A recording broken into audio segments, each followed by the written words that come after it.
Bendito seja o Senhor. Vamos para o nosso estudo da noite, dando continuidade na Epístola de Judas.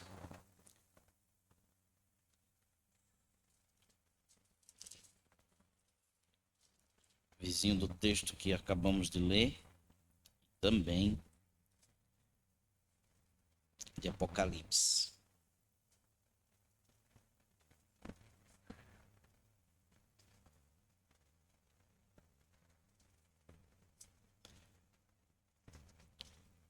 Exposição do livro, o estudo que estamos fazendo é Lutando pela Fé.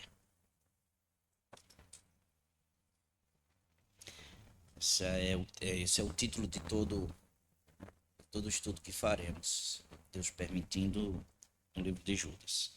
Hoje nós iremos para o verso 3 e o verso 4. Aqueles que lutam pela fé mesmo, que combatem, está aí descrito no verso 3 e 4. Vamos ficar em pé, meus irmãos?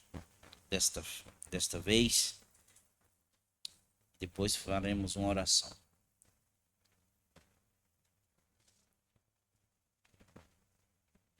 Amados, quando empregava toda diligência em escrever-vos acerca da nossa comum salvação, foi que me senti obrigado a corresponder-me convosco, exortando-vos a batalhardes diligentemente, pela fé que uma vez por todas foi entregue aos santos.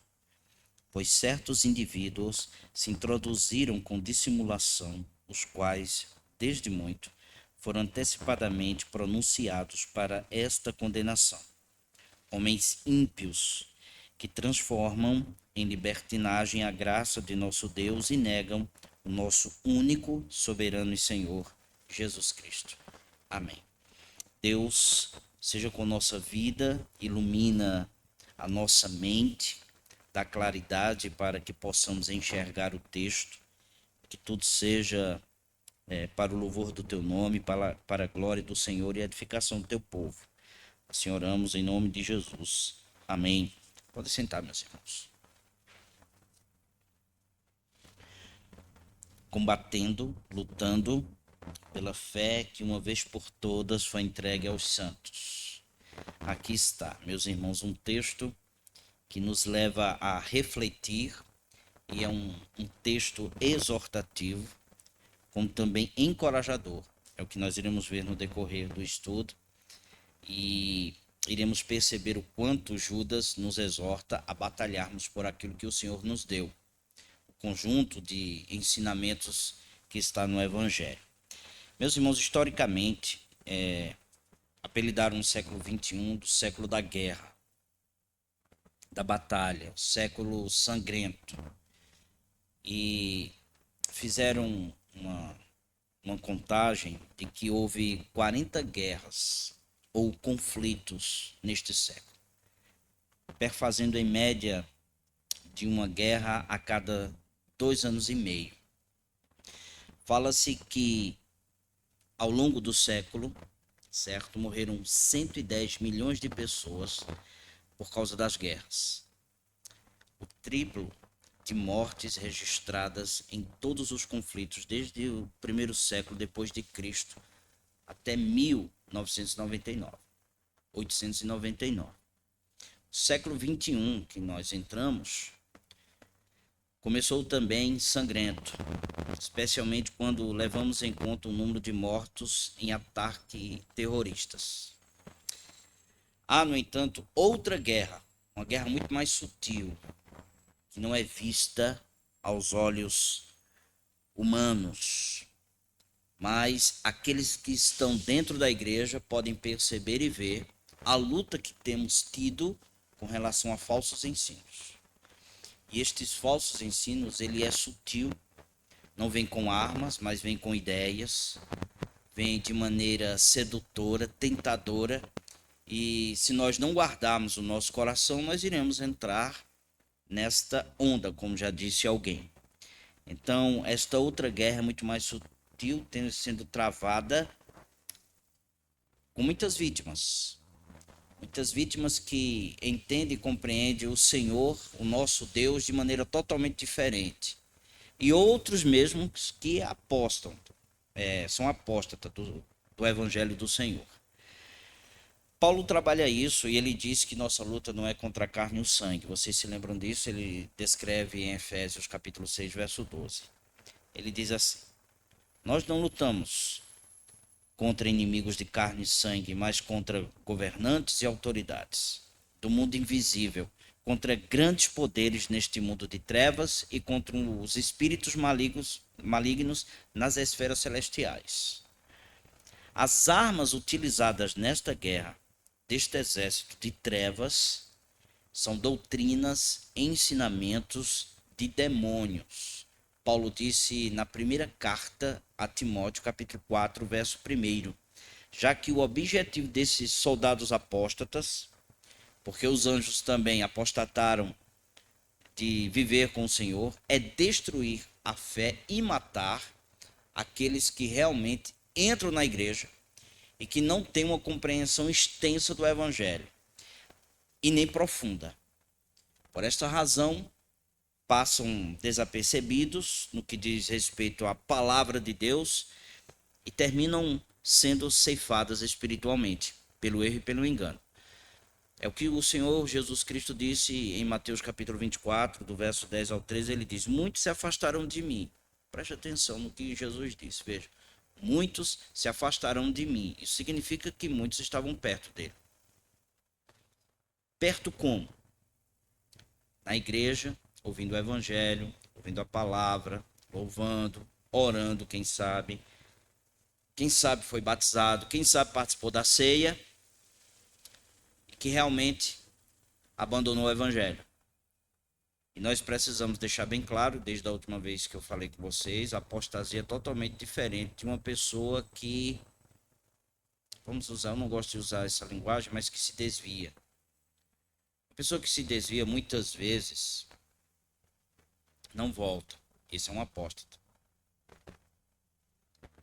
Ridiculariza o evangelho e não quer mais saber do Senhor.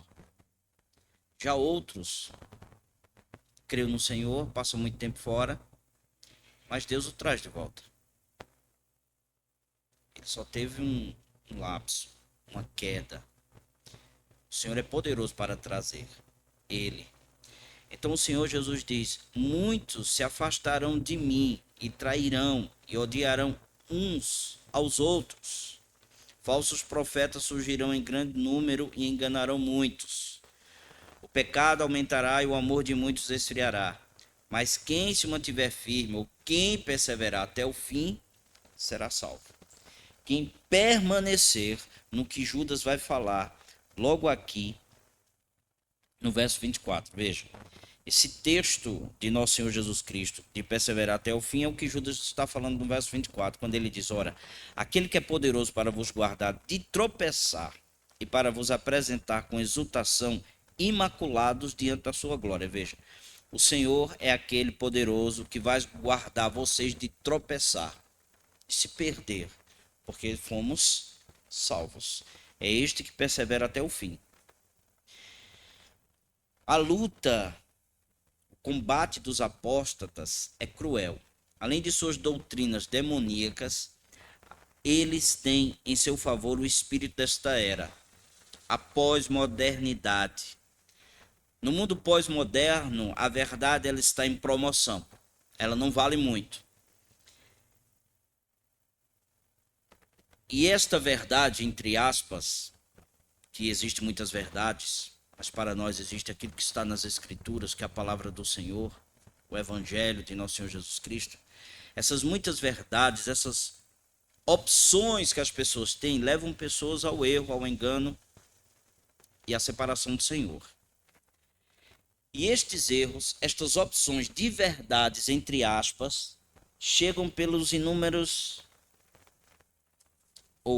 inúmera informação, redes sociais, aplicativos de comunicação, filmes, séries, novelas.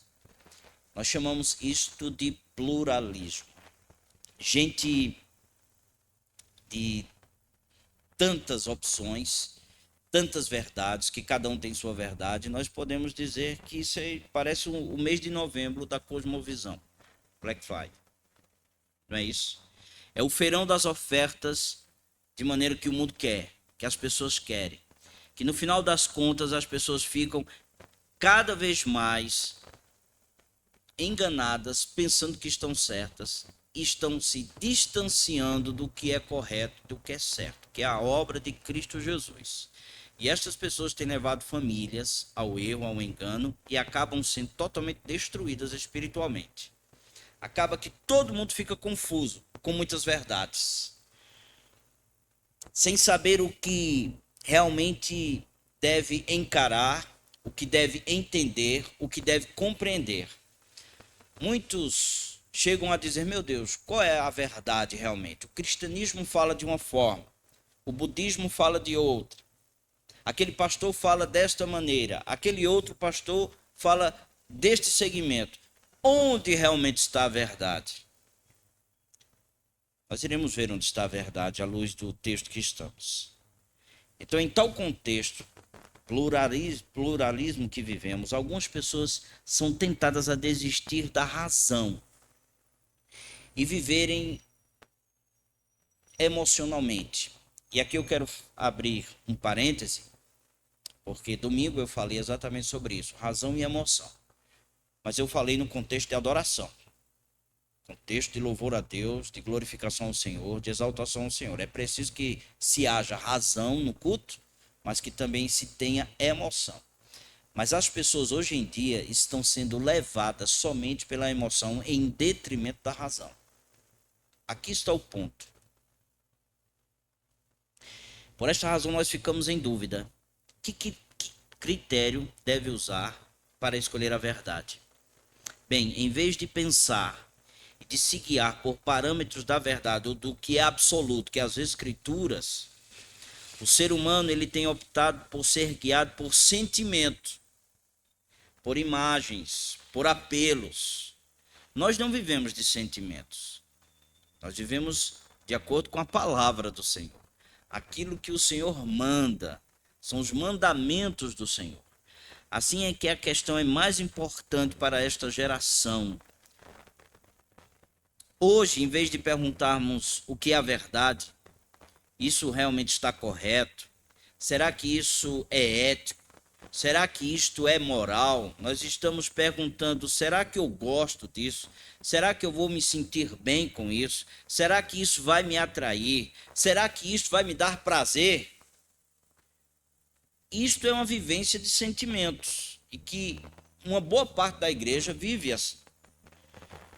Convenhamos, responder aos sentimentos, aos impulsos do nosso coração, aos apelos dos olhos e às emoções, torna, no primeiro momento, bem mais fácil do que pensar, raciocinar, refletir, ouvir ouvir o sermão, refletir sobre ele, meditar sobre ele. Mas quando há um apelo à emoção, ao sentimento, muitas vezes, ou a maioria da igreja, abraça. Isso é trágico, muito trágico. Existem histórias de vários pastores que passaram anos edificando a igreja debaixo de uma verdade, debaixo das escrituras. Mas muitas vezes, quando ele sai e entra outro, as coisas desandam, né? Isso mostra como somos frágeis, como nosso coração é enganoso. Se nós não estivermos firmes na verdade, na palavra do Senhor. Não é aquilo que eu sinto, mas aquilo que o Senhor traz. É trágico, mas observemos a cultura ao nosso redor. A música, a sociedade, o consumismo. Você verá que tudo está projetado de tal forma que as pessoas não precisam, nem devem pensar e nem querem pensar. Porque os apelos não são a razão nem a verdade, mas ao coração e à sensação. A abordagem que todos adotam comunica às pessoas que a vida diz respeito a que eles sentem, pensam, isso é lamentável. A nova geração vê isto como um entusiasmo e adiciona tudo isto à vida. Raciocinar é chato, a verdade é deixada de lado, todos seguiam pelo sentimento, Verdade é aquilo que não me faz sentir bem. Por esta razão, por esta causa, podemos dizer que esse coronel Judas, esse tenente, esse general, podemos dizer assim, nos convida a pensarmos e raciocinarmos no que diz respeito ao Evangelho e o que está ao nosso entorno. Nós precisamos entender e compreender o que está ao nosso redor. Que verdade existe? Que mentira existe? Neste cenário de guerra e de mortes espirituais, Judas se torna uma voz, meus irmãos, indispensável, convocando o cristão a combater, a lutar pela fé. Primeiramente, vimos na primeira mensagem o que ele descreveu sobre os combatentes. Vimos no verso 1, Judas, servo de Jesus Cristo, irmão de Tiago. Nós vimos que Judas diz que o combatente, o soldado, o lutador, ele precisa ser um servo de nosso Senhor Jesus Cristo. Ele precisa estar disposto a servir o Senhor independentemente do que venha acontecer. Ele esvazia-se de si mesmo e serve ao Senhor. Ele também foi chamado pelo Senhor. Ele também é amado pelo Senhor e ele também está seguro de que o Senhor o salvou, o redimiu para todo sempre. Este é um soldado. Já a seguir, no verso 13 e 4, que estamos hoje, o texto, eu vou ler mais uma vez em outra tradução, veja o que diz. Amados, embora planejasse escrever-lhes com todo o empenho sobre a salvação que compartilhamos, que é comum, né? Entendo agora que devo escrever a respeito de outro assunto e insistir que defendam a fé que, de uma vez por todas, foi confiada ao povo santo. Pois alguns indivíduos perversos se infiltraram em seu meio sem serem notados, dizendo que a graça de Deus permite levar uma vida imoral. A condenação de tais pessoas foi registrada há muito tempo, pois negaram Jesus Cristo, nosso único soberano e Senhor. Então os cristãos como um todo, como ao todo, e nós também, como igreja, nós existimos para combater e defender a fé. Louvado seja Deus, que Ele nos tem dado uma doutrina que está na palavra do Senhor, é a doutrina dos apóstolos. E nessa doutrina nós devemos perseverar. E a igreja precisa estar capacitada para batalhar, para anunciar o evangelho da glória, da graça de Deus, manifestada na pessoa de nosso Senhor Jesus Cristo. Sabemos que o fim se aproxima, pois os acontecimentos profetizam exatamente que nós estamos chegando ao fim. Por tudo que temos visto, por tudo que os nossos olhos têm contemplado, é evidente que Jesus está no final. Por esta razão, por este motivo é que nós devemos nos agarrar com muito mais afinco ao evangelho de nosso Senhor Jesus Cristo e realizar uma evangelização com muito mais intensidade. Então, nessa luta, nesse combate contra os apóstatas, Judas está servindo aqui como um guia, como general, como comandante, guiando todos nós num cenário de guerra. Há 3 observações que ele faz nesse texto que lemos, do verso 3 ao 4. Ele fala sobre a extensão do combate. Depois ele vai falar sobre o alvo do lutador. E por último, ele vai falar da austeridade do soldado, do combatente, do lutador, que está no verso 4.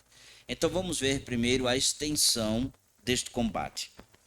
Sobre essa extensão, sobre essa amplitude, Judas escreve no verso 3 o seguinte: Amados, quando empregava toda diligência em escrever-vos acerca da nossa comum salvação, foi que me senti obrigado a corresponder-me convosco, exortando-vos a batalhardes diligentemente pela fé que uma vez por todas foi entregue aos santos.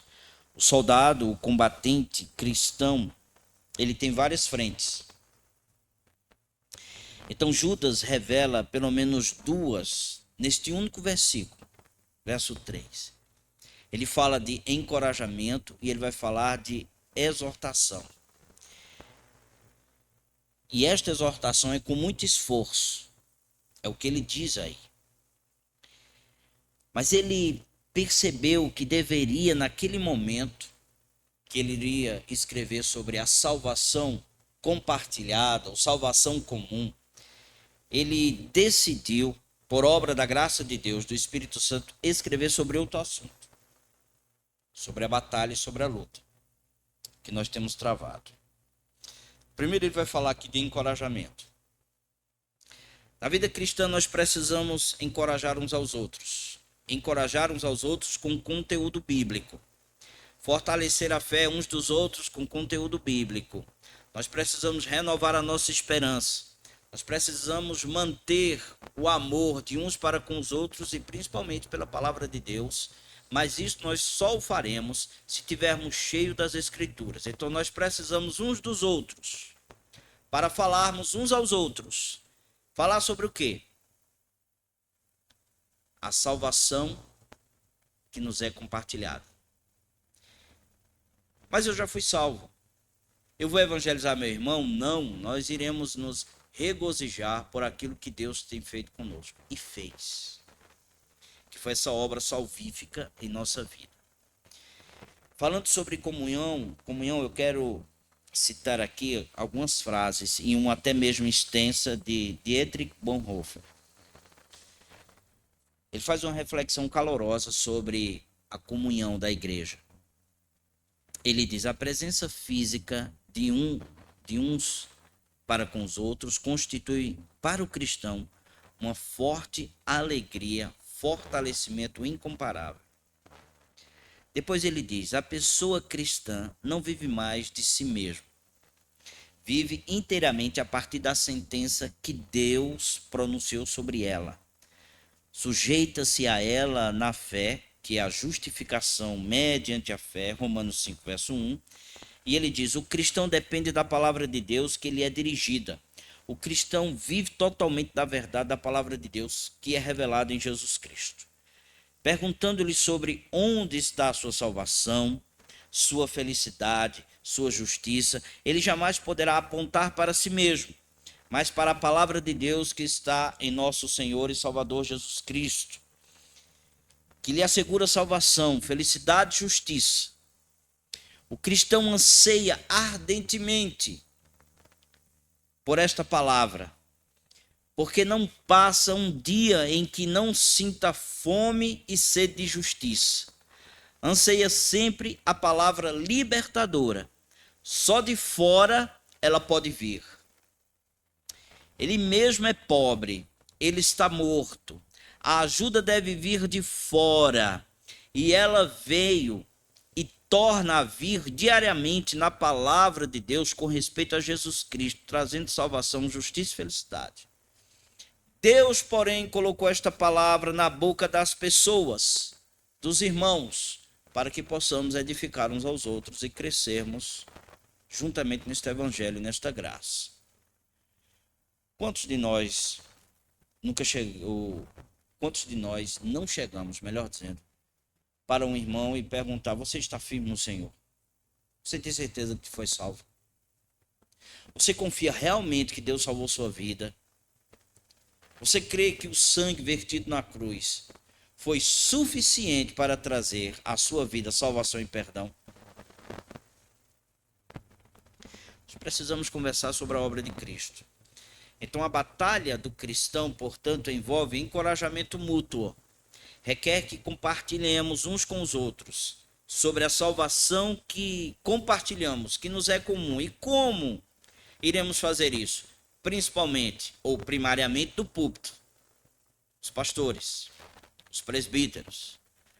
Depois uns com os outros. Depois na escola bíblica dominical. E aí nós iremos aprender e desenvolver nossa vida no que diz respeito à nossa salvação. Paulo diz: desenvolva a vossa salvação com temor e tremor. Esta salvação que nós desenvolvemos não é para a salvação, porque Ele é quem efetua em nós tanto querer quanto realizar. Mas é desenvolver aquilo que Deus nos deu, a semelhança de nosso Senhor Jesus Cristo. outro ponto, o segundo ponto, ele faz aí uma exortação. Judas, no entanto, ele revela outra frente de batalha. O cristão também precisa de exortação. Exortação e encorajamento são quase sinônimos, podemos dizer assim. Mas uma exortação ela é muito mais direta, ela vem de uma instrução da verdade. Especialmente nesta era em que abandonou a razão e está debaixo de sensações. Deixou-se de pensar para sentir. Abriu-se mão da reflexão pela emoção. E aqui eu devo falar novamente do que eu disse domingo, viu? Vou repetir. Estava falando sobre culto e é preciso que no culto haja razão e emoção. Porém, na batalha, na luta, nós não devemos viver de sentimentos, mas de razão. E note como Judas exorta todos nós, apelando à mente, apelando à razão, ao ensino de proporções grandiosas, que fala sobre o nosso Senhor Jesus Cristo, a doutrina da verdade. Eu vou ler mais uma vez em outra tradução que diz: Amados, embora planejasse escrever-vos com todo o empenho sobre a salvação que compartilhamos, aí ele diz, veja, entendo agora que devo escrever a respeito de outro assunto e insistir que defendam a fé que, de uma vez por todas, foi confiada aos santos. Percebam que eu entendo agora que devo. Como foi que ele compreendeu que deve escrever sobre outra coisa?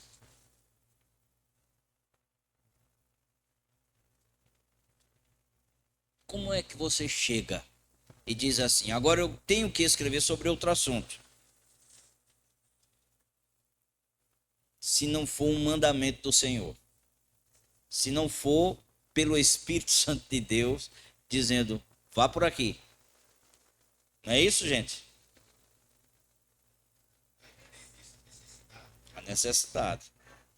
Também. Isso.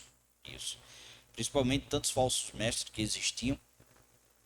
Então o Espírito iluminou ele ao ponto dele falar sobre esta batalha, essa luta, e ver que os irmãos estavam passando por dificuldades. Essa é uma. Falamos no estudo passado que essa carta é uma daquelas cartas universais, que nós chamamos de universais, né? Que ela é dirigida ao povo do Senhor que estava espalhado passando por dificuldades. O que estava acontecendo era que líderes espirituais haviam trocado a doutrina dos apóstolos pelos próprios sonhos e sentimentos. E para piorar, estavam levando outros após si. Por que nós podemos entender isso? Veja o que diz o verso 8, depois o verso 10. O verso 8 diz assim, veja. Ora, este da mesma sorte, quais sonhadores alucinados. Parece que ele está escrevendo para a gente hoje. E ele está mesmo. Quantas pessoas inventam doutrinas porque sonhou? Eu sonhei. E aí estabelece, a partir deste sonho, uma doutrina e esquece as escrituras. Aí ele diz, ora, este da mesma sorte, quais sonhadores alucinados, não só contaminam a carne, como também rejeitam o governo e difamam autoridades superiores. Verso 10. Estes, porém, quanto a tudo o que não entendem, difamam, e quanto a tudo o que compreendem, por instinto natural, como brutos sem razão, até nessas coisas se corrompem. Se corrompem. Temendo pelo estrago, Judas agora vai mostrar a verdade apelando à razão, não a sentimentos. Porque olhando para o possível estrago desses falsos mestres, de seguir sentimentos é sempre mais apelativo do que seguir a verdade. Seguir sentimentos é muito mais apelativo do que seguir a verdade. Judas entendeu isso. E por esta razão ele precisava escrever a necessidade que a irmã falou, encorajando, exortando e ensinando para lutarmos. Porque é exatamente o que diz o verso 3. Então nós podemos inferir nestas palavras de Judas, verso 3, que somos tentados a querer apenas consolo, carinho, mas que, conquanto tudo isso seja necessário, de tempos em tempos nós precisamos de exortação, de ser chamado a atenção, de estímulo, de instrução para combater, porque senão nós iremos ser levados pelos nossos próprios impulsos e nosso coração, que o profeta diz que é o quê? Enganoso.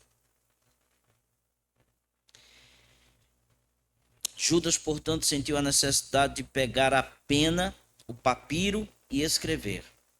Ele foi constrangido pelo Espírito Santo a escrever, insistindo que batalhasse. Eu insisto, exortações, eu estou insistindo que vocês batalhem, não baixem a guarda.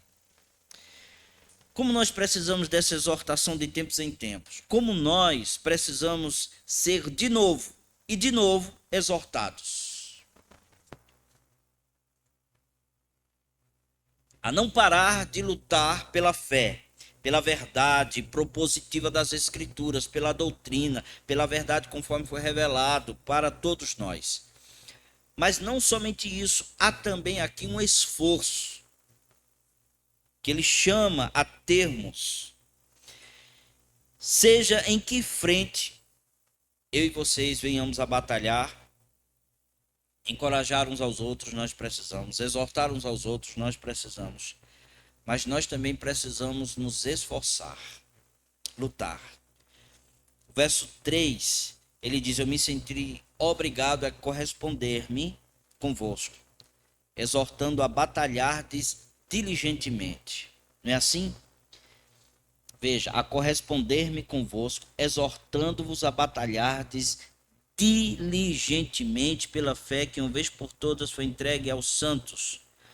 Batalhar diligentemente, esta frase, ela vem de uma construção grega interessante, que é epagonizomai. Epi significa lutar. Agonizomai significa zelo, seriedade e até mesmo agonia. Então nós precisamos lutar com seriedade, com zelo. Em outras palavras, se preciso for, nós devemos nos esforçar até o limite da vida. É exatamente isso que ele está dizendo. Devemos nos agonizar neste combate pela verdade, porque foi esta agonia que Jesus sentiu no jardim, pela verdade. E ele continuou lutando. Além do esforço físico, meus irmãos, nós devemos nos esforçar espiritualmente. Note que Judas estava atento à voz de Deus, à voz do Senhor. E primeiro, ele intencionava fazer uma coisa: escrever, encorajar, mas depois ele entendeu que Deus queria algo diferente, convocar a batalha. Entende agora que escrevo a respeito de outro assunto e insisto.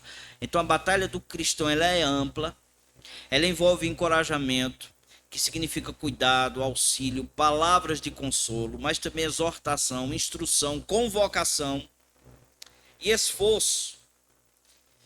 Lutar, sentir dores realmente por tudo. Segundo ponto, meus irmãos, nesse estudo, qual o alvo do combate? Qual o ponto central nesse combate? Judas diz que todo nosso esforço em combate ele tem um alvo.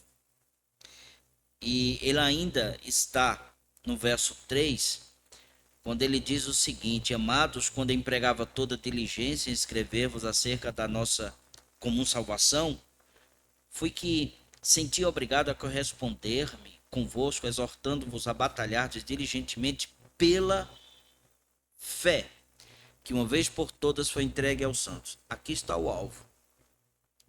A fé que uma vez por todas foi entregue aos santos. a fé que de uma vez por todas foi confiada ao povo santo de Deus. A fé. Fé aqui é um conjunto ou corpo de doutrina. É aquilo que nós aprendemos, que nós temos, que é o conjunto de doutrina dos apóstolos. Nós cremos nisso, nós obedecemos. Fé está muito alinhado à obediência. Eu só obedeço porque eu creio. E eu só creio porque eu obedeço. Então, esta fé, esse conjunto de doutrinas ensinado aqui no Evangelho, a sua pureza, a simplicidade, conforme está nas Escrituras, essa fé é sã doutrina ou Evangelho. É o único conteúdo pelo qual nós somos salvos. Todos nós. Mas também é por ele que nós somos alimentados, nutridos. Não há outro conteúdo pelo qual somos salvos. Não pode haver. Não há. Não há outra fé, não há outra verdade. Também não somos guiados por sentimentos. A fé ou a verdade revelada a nós pelo próprio Deus é que guia a igreja do Senhor, o evangelho de nosso Senhor Jesus Cristo. Fora disso, nada pode mais nos guiar. Agora, qual o caráter da fé? A fé foi algo que foi dado. Ele foi confiado ao povo de Deus. É o que o texto diz. Então, o conteúdo da fé não é algo que foi descoberto, não é algo que foi inventado, mas ele foi revelado por Deus. A fé foi entregue. Deus nos confiou a fé como um senhor confia os seus bens ao mordomo. Então, eu e vocês precisamos cuidar. E como é que nós cuidamos? Nos alimentando dele constantemente, vivendo o evangelho constantemente. A fé nos foi definitivamente entregue. De uma vez por todas foi entregue aos santos. Judas está dizendo que o conteúdo está completo e é invariável. Não há mudança. Não existe acréscimo, não existem revelações que possam acrescentar a isso. Não há. O evangelho nos foi dado uma única vez. A Bíblia, a mensagem dos apóstolos e profetas, de onde fomos edificados, é o nosso conteúdo de fé e prática, tal como nos foi definitivamente entregue, que está em nossas mãos. Interessante que a fé é propriedade de todos os salvos, como diz o texto. Afinal, ela nos foi confiada, nos foi dada. A fé não é propriedade de apenas uma pessoa, de uma instituição, mas ela é de toda a igreja. A igreja universal. Ela é nossa. Não é da igreja congregacional. Vocês entendem? Da igreja universal. A fé é de todos os salvos na pessoa de Jesus. O alvo do cristão é combater, lutar por esta fé que definitivamente nos foi entregue. E eu repito, nós só iremos batalhar se nós lermos em nossa casa com afinco, com cuidado, com amor, com zelo, com dedicação, estando todo mundo junto para aprender do evangelho, da graça do nosso Senhor Jesus Cristo. Assim nós iremos, na verdade, viver de forma que o Senhor é honrado. Terceiro ponto, estamos caminhando para o fim, a austeridade do combate. Tendo falado da extensão, deste combate, como também do alvo, Judas passa a falar da austeridade do combate. Ele começa a descrever os soldados inimigos, os apóstatas, e ele diz assim no verso 4, ele descreve eles da seguinte maneira: pois certos indivíduos se introduziram sem dissimulação, os quais desde muito foram antecipadamente pronunciados para essa condenação. Homens ímpios que transformam em libertinagem a graça de nosso Deus e negam o nosso único soberano e Senhor Jesus Cristo. Prestem atenção que todo apóstata é um condenado já. Isso significa que não é um salvo que se perdeu, mas é um perdido que já estava perdido e continua perdido. Vocês me entenderam? A gravidade do combate, da luta, reside no caráter daqueles que combatem contra a fé que uma vez por todas foi entregue aos santos. Quem são estes que são descritos aqui?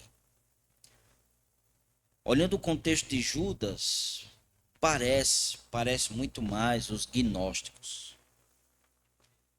Os gnósticos, eles eram homens que eram uma comunidade que maltratava a carne porque a matéria não presta.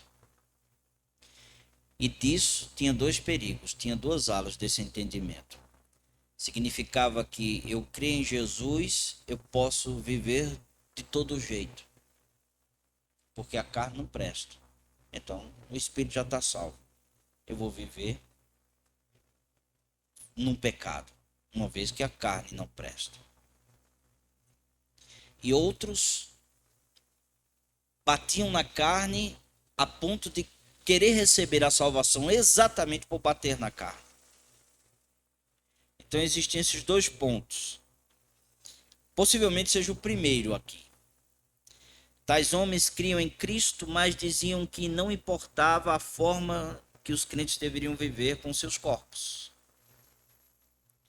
Se crê em Cristo, entre aspas. Bastava-lhes que fossem sinceros com Deus, eles diziam.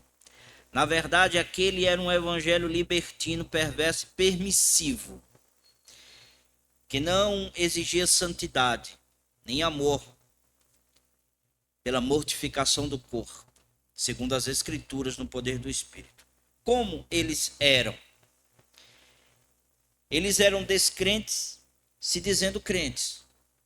Porque o texto diz, a condenação de tais pessoas foi registrada há muito tempo. Então, primeiro, eles eram descrentes que diziam ser crentes. Segundo, eles viviam na igreja julgando pertencerem a ela, porque o texto diz, se infiltraram em nosso meio. Terceiro, eles se apresentavam de forma convincente, porque o texto diz, se infiltraram em seu meio, sem serem notados, dissimuladamente, com sentimentos e emoções escondidos disfarçadamente. Eles eram perversos e sem essência, porque o texto diz, eles eram indivíduos perversos. Eles levavam outros a pecarem, porque eles eram uma pedra de tropeço. Porque eles, diz o texto, negaram Jesus Cristo, nosso único soberano Senhor. Então, nosso combate é austero, duro, penoso contra essas pessoas. Isso perpassa a história. Há pessoas que dizem que são salvas, ou foram salvas e podem viver do jeito que quiserem. E Paulo e as Escrituras, em Efésios, nos diz que nós fomos chamados para a santidade. Fomos eleitos para a santidade. Paulo chegou a dizer também, e ele combateu falsos mestres, lá em Gálatas capítulo 2, vejam aí, verso 4 a 5.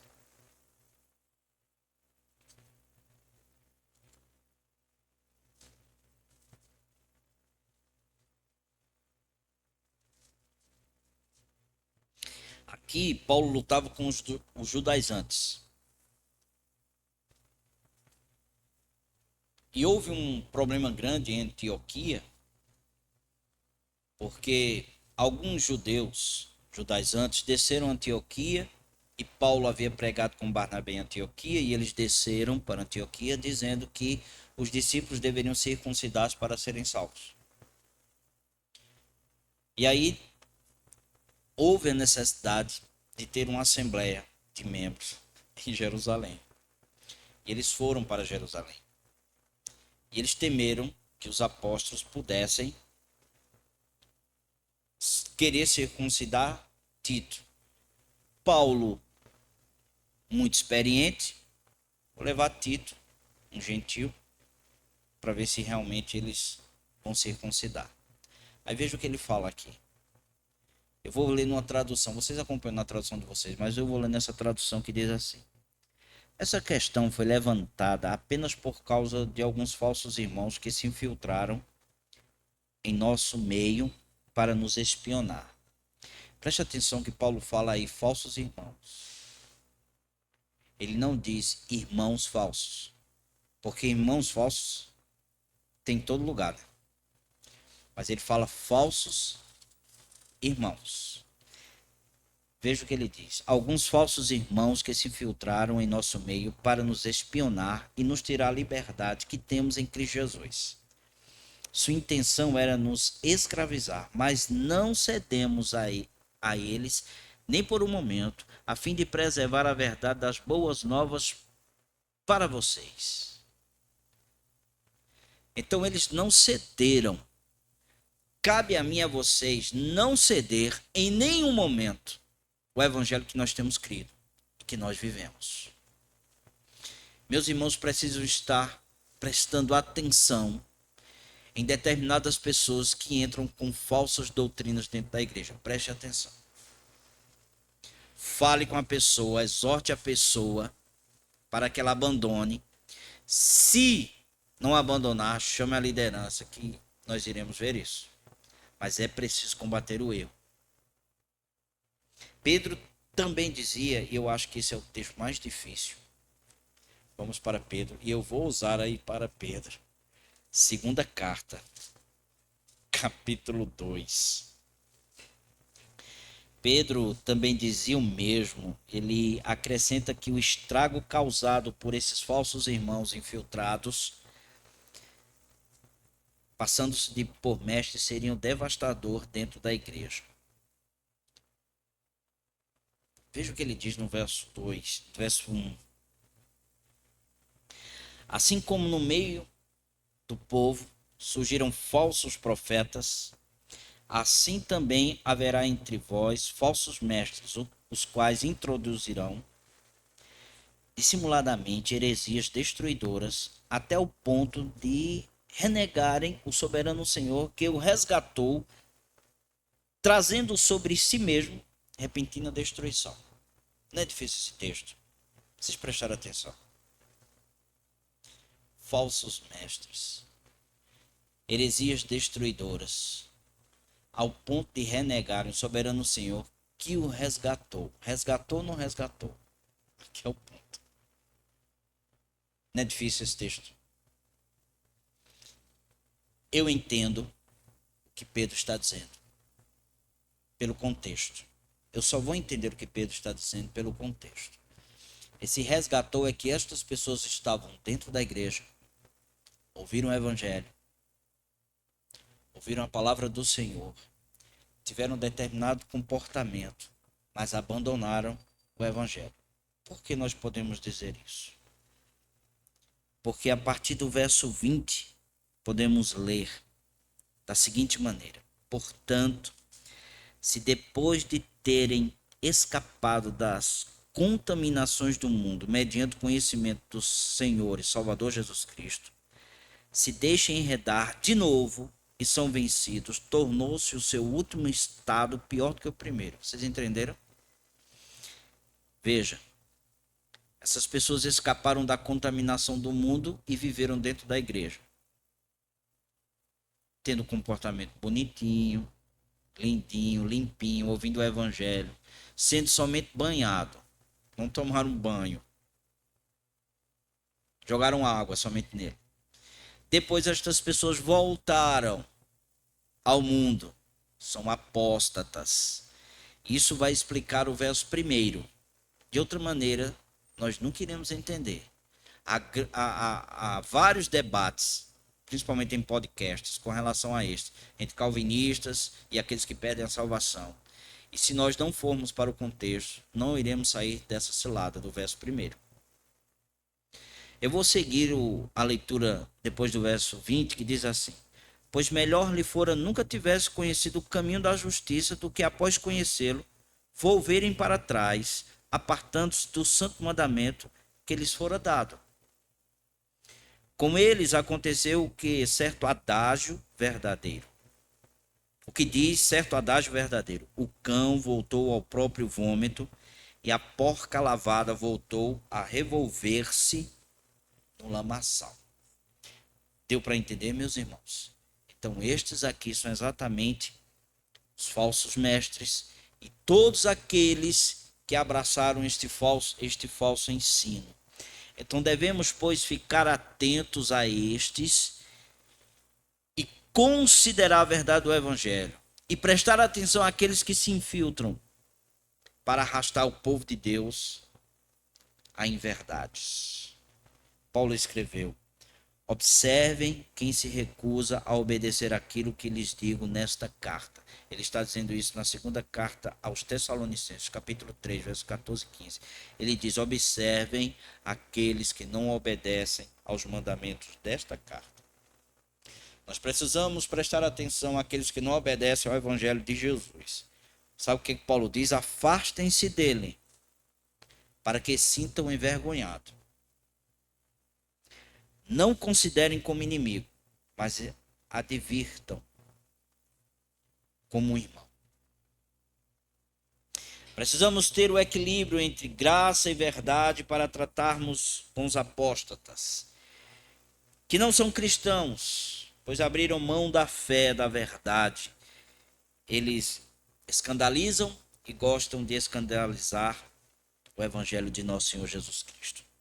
Que Deus nos guarde. Deus nos dê força para vivermos segundo o Evangelho de nosso Senhor Jesus Cristo. Amém, queridos? Tudo certo? Alguma pergunta? Eu não concordo. Tudo certo? Deus nos abençoe. Vamos ficar em pé e orar.